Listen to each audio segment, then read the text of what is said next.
जब हम fourth year of the college में होते हैं तो क्या होता है, we have so many options, like बहुत सारी कंपनी विजिट कर रही है, कुछ सर्विस बेस्ड है, कुछ प्रोडक्ट बेस्ड है, और मुझे कौन सा चूज़ करना चाहिए, कौन सा प्रेफर करना चाहिए, कौन सी कंपनी, उन दोनों में डिफरेंस क्या है। एक्चुअली आईटी सेक्टर में दो कंपनीज डिवाइडेड है, कुछ प्रोडक्ट बेस्ड, कुछ सर्विस बेस्ड।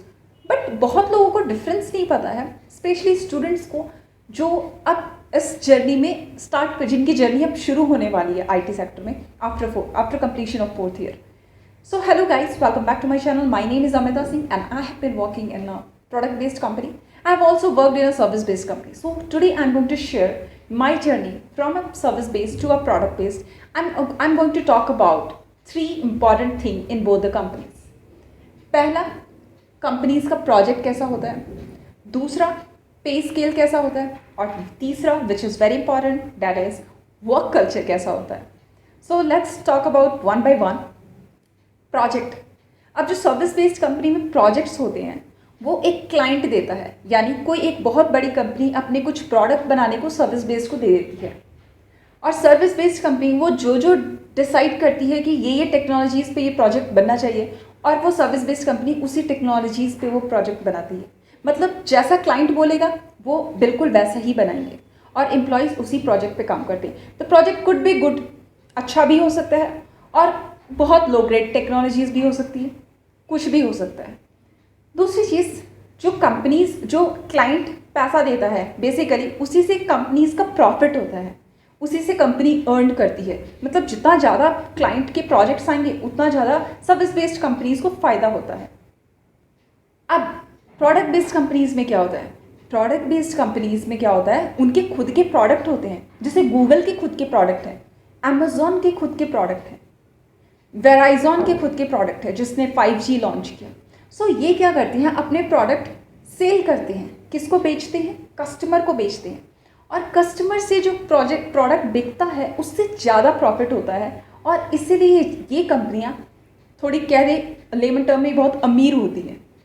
ओके, नाउ उनके प्रोजेक्ट्स नीश अच्छे होते हैं, आपकी विजिबिलिटी प्रोडक्ट बेस में अच्छी होगी, एक विज़न अच्छा होगा किसी प्रोडक्ट को डेवलपमेंट जब आप करेंगे, जिसके डिज़ाइन आप खुद देखेंगे, जिसके बारे में आप खुद सोचेंगे कि और इस प्रोडक्ट में क्या इम्प्रूवमेंट हो सकता है, तो आपकी विजिबिलिटी, आपका थिंकिंग, ये सब चीज़ें बढ़ेगी.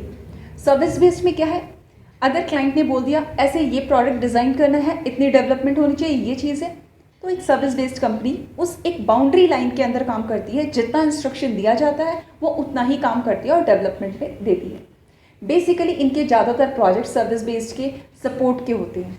सपोर्ट के, जो बड़ी बड़ी प्रोडक्ट बेस्ड कंपनियां होती हैं वो उनका जब प्रोडक्ट बन जाता है तो उसको सपोर्ट की ज़रूरत होती है. सपोर्ट सिस्टम मतलब कुछ इशू आ जाए, कुछ बग आ जाए, कुछ आ जाए, तो सपोर्ट कोई तो करना चाहिए. They are busy in making their product, तो कोई तो सपोर्ट करेगा. तो सर्विस बेस्ड कंपनी में मोस्टली सपोर्ट के प्रोजेक्ट आते हैं क्लाइंट जो देता है, और आपकी प्रोडक्ट बेस्ड कंपनी सिर्फ हार्ड कोड डेवलपमेंट भरे पड़े हैं. सो आपकी एक एक्सप्लोर आप बहुत ज़्यादा कर सकते हो, आपको एक्सपोजर बहुत ज़्यादा मिलता है प्रोजेक्ट पॉइंट ऑफ व्यू से. The second thing is payment. पे स्केल आपका प्रोडक्ट बेस्ड चाहे कितनी भी छोटी हो बहुत ज़्यादा अच्छा होता है as compare to service based.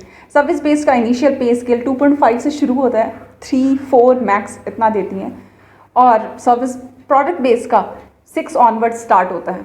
तो उसका पे स्केल्स तो अच्छा ही है. Now let's talk about the work culture which is important for an employ. अब मेरा पर्सनल एक्सपीरियंस कहता है वर्क कल्चर सर्विस बेस्ड में जो मैंने फेस किया that was a little tough. थोड़ा सा वो वर्किंग आवर को ध्यान में रखते हैं. 9 वर्किंग आवर होता है, तो वर्किंग आवर बहुत स्ट्रिक्टली मेंटेन होता है. आपको जो प्रोडक्ट जिस चीज़ पे आप काम कर रहे हो वो आपको ऑन टाइम कंप्लीट करना होता है, बिकॉज क्लाइंट को प्रोडक्ट हमें बना के ऑन टाइम देना होता है.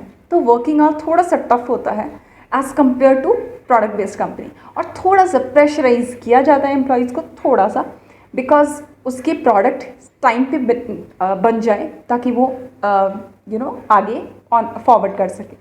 और वही प्रोडक्ट बेस्ड कंपनी में आपके जो प्रोडक्ट वर्क एनवायरनमेंट होता है बहुत फ्लेक्सिबल होता है, बहुत रिलैक्सिंग होता है, कोई प्रेशर नहीं होता है. And which is a very good thing. So आपका वर्क इन्वायरमेंट फ्लेक्सिबल है, हर चीज़ है, आप टाइम पे डिलीवरी भी करते हो, बहुत अच्छा रिलैक्सिंग टाइम दिया जाता है, एम्प्लॉयज़ को इतना प्रेशराइज नहीं किया जाता, और एम्प्लॉय ज़्यादातर प्रोडक्ट बेस्ड में खुश रहते हैं as compare to service based. So यही बेसिक डिफरेंस है. और दोनों ही कंपनीज अच्छी हैं अपनी अपनी जगह. अगर आपकी करियर स्टार्टिंग में सर्विस बेस्ड मिल भी जाए, डजेंट मैटर, आप बहुत ज़्यादा सीखोगे, आपको एक वर्क अंडर प्रेशर एक करने का एक अंदर में वो चीज़, वो कैपेबिलिटी आ जाएगी, which is good, which is quite good. So both the companies are good. That is the basic difference between a product-based company and a service-based company. Hope you guys understood. और आपकी कोई queries होगी, you can post your question in the comment section. Thank you for watching.